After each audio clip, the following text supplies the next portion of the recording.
Okay, when I tell you I was shocked when I looked back at this list to realize that that was the exact same book and the only book somehow, I couldn't believe it. It felt like one of the first major aha spiritual moments that I didn't realize was really foreshadowing everything ahead of me.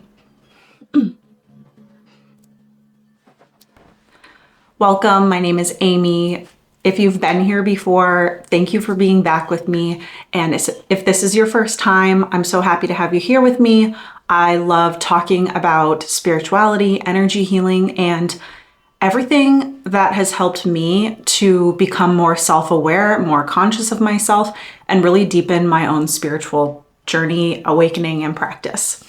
So today, I am going to share with you a few of the books that I'd say fall under the spiritual category. And when I say that, I mean it in a really broad way of books that have helped me gain that self-awareness, deepen my consciousness, and help connect me to the greater universe, whatever you want to call it. But one of the things I found the most fascinating is that when I first started discovering these books that were very spiritually based, it was more out of curiosity when I was feeling really low. I was at a really low point in my life. I've always loved reading, which has helped, but every book that I read had consistency to it. And I would read all different types of authors, all different topics, all relating to spirituality, but essentially, I would often feel like, how the heck is this saying the same thing here? When a lot of what I was raised to believe felt a little contradictory, which is why I started questioning it in the first place. I read every single night before I fall to sleep. I usually use a Kindle because I can read with the lights off. I don't have to get up again. And it makes it a lot easier because of how many books I read. So in no particular order, I am going to give you a few of my favorite books that have been really significant for me in my own growth. I might say some of these and you might not be interested right now. And then all of a sudden, in a year or two or however long in the future, it suddenly piques your interest. I had, for example, Eckhart Tolle's books on my bookshelf for years and even donated one of them because I was moving across the country. And then moved across the country, and suddenly those were the books that were really piquing my interest. And I say that because they were in my face every single day, except I wasn't resonating with them until I did. And it's that simple. So you don't have to force yourself into reading anything in particular. Just, whatever really seems to resonate with you, go for it. And then when you read that book and it brings up another topic that piques your interest, find a book on that. That's what really helped me just start to really open my mind and discover more and more. The first book is Many Lives, Many Masters by Brian Weiss. Wow, it's not just about the book and the subject as much as it's how it happened for me. It is a book about a therapist who starts doing regressions on his patients, and suddenly they start talking about lives that aren't their current lifetimes. And this already fascinated me. I thought it was so interesting. But what's really crazy about how this happened was that this book I read almost 10 years ago now. It was right before I got sober and did not know that stopping drinking would do anything to change my life. I worked with somebody who was sober, was a huge expander for me at that time, gave me a list of books he had read, and I wrote them all down. I took a note in my phone and just kind of went on my way. And then I had made the decision to give up drinking for New Year's. I go to visit my sister in Vegas, and she starts telling me about this book that she read and was really inspired by. So let's go to this used bookstore and see if they have it. And the lady said, no, we don't have it, but we thought, let's just look for it anyway. And it ended up being on the shelf. And even that in itself felt pretty magical. So a few days later, I went away on a work trip to Colorado, and I was sitting in my room. I'd spend every evening reading this book. It was just in itself really making this huge impact on me. I remember thinking to myself, God, I wonder if this book was on the list that my friend had given me. So I open up my phone and I go to look at that list, and I had put probably 5 or 6 book titles down per his recommendation. I open that list. There is only one title I don't know how any of them disappeared. And it was this book that I was reading. And I was shocked. How the heck did that happen? I had never heard of this author. I had never heard of this book. If you've been around the spiritual world for a while, you've probably already read it because it's so impactful. So that was my starting point. That was a jump off point. I stopped drinking on that trip and I have not drank since. This was the catalyst of my spiritual awakening. Okay, the next book, and this probably came about 6 months later, as I was really diving into this whole world of spirituality and self-awareness. So the next book was Ask and It Is Given by Esther and Jerry Hicks. You might know it as Abraham Hicks. I believe it was their first book. It was so powerful for me. And one of the things I remember the most that was so helpful was that, first of all, if you're sober, you know how hard that is. In my first year, oh my gosh, I had some of the best, but also hardest moments of my life. And I was really sorting emotions and feelings and traumas out that they had been blocked in my body for years. I mean, for my whole life since they happened. And so one of the things that was so significant for me in this book was them explaining your emotions and, let's say, being really high up, really happy, really connected, and then really low, but also describing everything within that.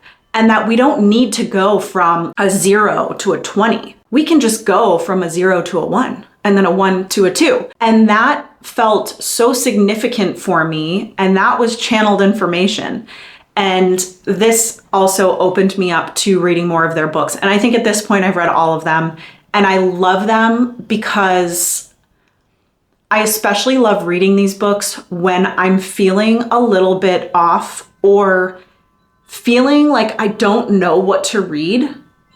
And I could read them over and over and I'm always going to gain new insight. And I love that. They're very comforting to me. They're like putting a cozy blanket on. Okay, the next is not just one book. It is an author. You might know her, Dolores Cannon. Okay, what can I say about her? Her books totally changed my life. She, like Brian Weiss, is somebody who was beginning to do hypnosis. So she was not a therapist, but she was doing hypnosis for all sorts of people and also started having experiences with them where they would go back to or forward into other lifetimes, even other dimensions. Her books are unbelievable. I have either listened to or read them all. I have started them all over again. I just can't describe. It's one of those things too, when you read some of these books where there's more to it than just reading or listening to this book and understanding it from that surface level.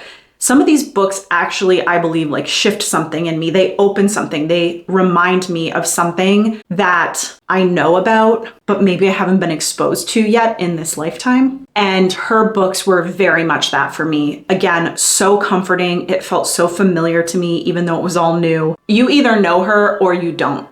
She's just amazing, and I really can't say enough good about her. If any part of you is curious or any part of you is just telling you a quiet whisper of yes, read that, look into her, do it. I can't recommend it enough. Another really significant author for me is Neale Donald Walsch, who wrote Conversations with God. Now, this was so magical to me because these books came about when he was journaling, just at night journaling, and he started asking questions that he was having a really hard time understanding of being a human in this world and the really terrible things that go on. In his journaling, he started automatic writing, and that is where you are writing from, let's say, it starts from your higher self, where you're like, okay, I know I'm writing this, but this is not my conscious train of thought. This is not me saying this. There's information coming through that is not from my mind. And this is how his books came about, and they are unbelievable. They ask questions. I really like listening to it because you can hear him speaking and they go back and forth with God answering and going back and forth from a male to female voice as well. I know that that's preference. I love it. Because side note, I don't think we have a gender when we are not here in the human form. I don't think our souls have a gender. And so I really love that he keeps that as a part of how the books are coming across. His books go into all sorts of questions, including, which really stood out to me, asking about religion, asking about Hitler and World War II, things that are really relative. It's not just about sitting in meditation or increasing your alignment, which is all good stuff and I love, but books like this have helped me have so much more faith and confidence in what I'm doing when I am meditating or creating a meditation or helping myself get into alignment, because I have so much knowledge now of what is going on in the 3D as spiritual beings, why terrible things happen, what that experience is. So cannot recommend him enough. He has a few books as well. Again, books that I will continue to go back to because every time I listen, I gain something new from it. It also is so relevant to where I'm at in life, which season I'm in, what's going to stand out for me. And just really helps if I'm feeling a little discouraged. Finally, because last year alone, I read like 30 books and they're all spiritually based. So I have a feeling I'm just going to have to keep sharing with you. The last one I want to say on this video is Eckhart Tolle, because wow, his books, they're popular for a reason, okay? His books are another kind of channeled information that it awakens my soul. It's a reminder. And it's interesting. I realized it's information where I'm like, oh, that's right. I think I already knew that, or I've thought that, or this is confirming something.